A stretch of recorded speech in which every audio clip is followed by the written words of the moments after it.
Katika historia ya muziki, majina machache sana yana ushawishi mkubwa kama jina la Bob Marley. Alikuwa ni zaidi ya msanii. Alikuwa ni sauti ya mapinduzi, amani na haki.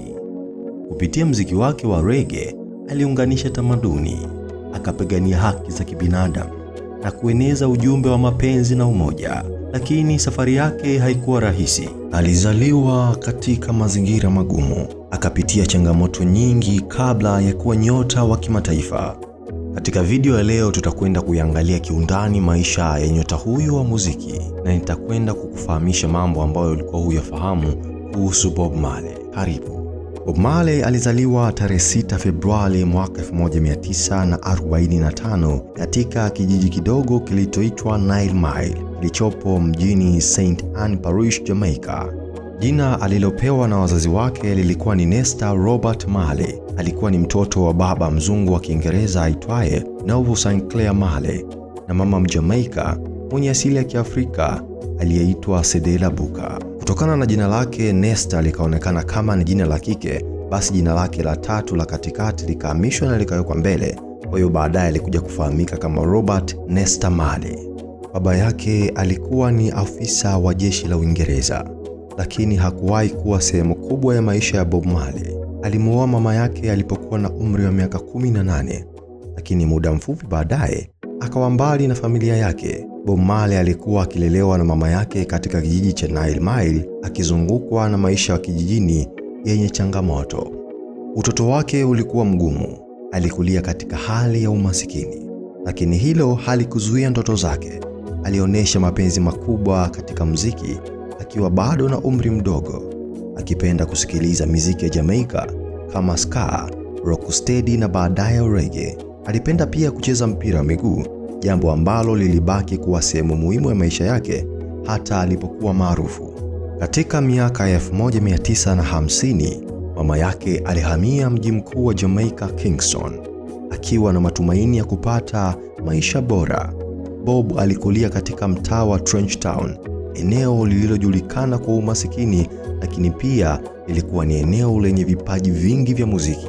Ilikuwa ni huko ambako alikutana na marafiki zake Bunny Wailer na Peter Tosh, watu waliokuja kuwa sehemu kubwa ya historia yake ya muziki. Katika ujana wake, Bob Marley alihamasishwa sana na wanamuziki wa Marekani kama Ray Charles, Elvis Presley na The Drifters, lakini alitaka kuunda muziki wake wa kipekee. Mwaka 1963, akiwa na Bunny Wailer na Peter Tosh, walitengeneza bendi yao ya kwanza iliyojulikana kama The Wailers. Mwaka 1965 walitoa albamu yao ya kwanza iliyoitwa The Wailing Wailers, ambayo ilihusisha kibao maarufu Simmer Down. Wimbo huu ulipata umaarufu mkubwa nchini Jamaica na kuwafanya wawe maarufu kwenye muziki wa ska. Miaka ya 1970 ilileta mabadiliko makubwa kwa Bob Marley na The Wailers. Mwaka 1972 walipata mkataba na Island Records, lebo ya muziki ya Uingereza. Albamu yao ya Catch a Fire ilizinduliwa mwaka 1973, ikifuatiwa na Burn In, ambayo ilijumuisha nyimbo kama Get Up, Stand Up na I Shot the Sheriff, wimbo ambao ulirekodiwa upya na mwanamuziki maarufu Eric Clapton na ukawa maarufu zaidi duniani. Baada ya hapo, Peter Tosh na Bunny Wailer waliondoka kwenye bendi na Bob Marley akaendelea na jina la Bob Marley and The Wailers. Albamu ya Nat Dread iliachiwa mwaka 1974, ikimpa Bob Marley mafanikio makubwa. Nyimbo kama No Woman No Cry zikawa maarufu sana. Mwaka 1977 alitoa albamu iliyoitwa Exodus, ambayo ilimfanya kuwa nyota wa kimataifa. Hii ndio albamu iliyompa Bob Marley heshima kama mmoja wa wanamuziki wakubwa duniani. Katika uhai wake, Bob Marley alikuwa na mke mmoja, lakini hilo halikumzuia yeye kuendelea kutembea na wanawake wengine wengi nje ya ndoa yake. Mpaka sasa watoto ambao wanafahamika ni wake ni watoto 11, lakini idadi inakadiriwa kuwa zaidi ya hapo, kwa sababu mtu huyu alikuwa akitembea na wanawake wengi, hasa kile kipindi ambacho alikuwa akifanya ziara zake za muziki katika mataifa mbalimbali. Tarehe 10 mwezi wa pili mwaka 1966, Bob Marley alifunga ndoa na mwanamama aliyeitwa Rita Anderson, na pamoja walifanikiwa kupata watoto watatu: Cedella, Ziggy na Stephen Marley. Bob Marley alikuwa na watoto 8 na wanawake 8 tofauti na mkewe Rita. Mkewe naye alikuwa na watoto watatu wa nje ya ndoa. Mmoja alikuwa amempata kabla ya kuolewa na Bob Marley na wawili walipatikana pindi wako katika ndoa yao. Inawezekana alifanya hivyo kwa kisasi tu, kwa lengo la kulipiza ule usaliti aliotendewa na mume wake. Lakini cha ajabu, Bob Marley unaambiwa alipenda sana watoto. Aliwakusanya watoto wake wote pamoja na wa mke wake na akawalea kama wa kwake. Watoto wa Bob Marley wanaofahamika kwa sasa ni Sharon Marley, Cedella Marley, Ziggy Marley, Stephen Marley, Robert Marley, Rohan Marley, Karen Marley, Stephen Marley, Julian Marley, Kimani Marley na Damian Marley. Mwaka 1977, wakati Marley akicheza mpira wa miguu, aliumia kidole cha mguu wake wa kulia.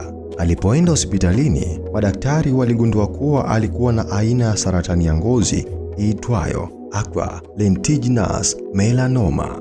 Madaktari walimshauri akate sehemu ya kidole chake ili kuzuia kansa hiyo isisambae, lakini Marley alikataa kwa sababu za kidini.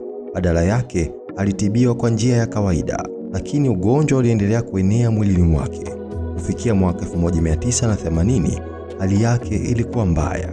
Baada ya kujaribu matibabu nchini Ujerumani, Marley aliamua kurudi Jamaica, lakini alipofika Miami, Marekani, afya yake ilizidi kudhoofika. Alifariki dunia tarehe 11 Mei mwaka 1981 akiwa na umri wa miaka 36 tu. Kuna taarifa zinazodai kwamba Marley, namna alivyokufa na namna ugonjwa ambao ulielezewa ameupata, inaaminika kwamba alikuwa ametegeshewa kisindano fulani katika viatu ambavyo alikuwa amevivaa na afisa mmoja aliyeaminika kuwa afisa kutoka katika shirika la kijasusi la Marekani CIA. Na sababu ya kufanyiwa hivyo ni kwa sababu Bob Marley alikuwa ni mwanamuziki mkubwa mwenye ushawishi mkubwa hasa katika nchi za dunia ya tatu. Licha ya kufariki akiwa bado kijana, urithi wa Bob Marley unaendelea kuishi. Nyimbo zake zinapigwa hadi leo na ujumbe wake wa amani, mapenzi na haki za kijamii unazidi kuwa na umuhimu.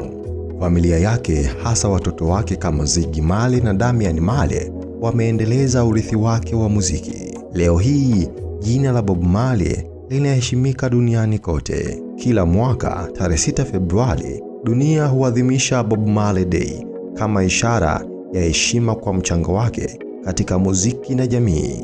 Asante sana kwa kunisikiliza kuanzia mwanzo mpaka mwisho wa video hii.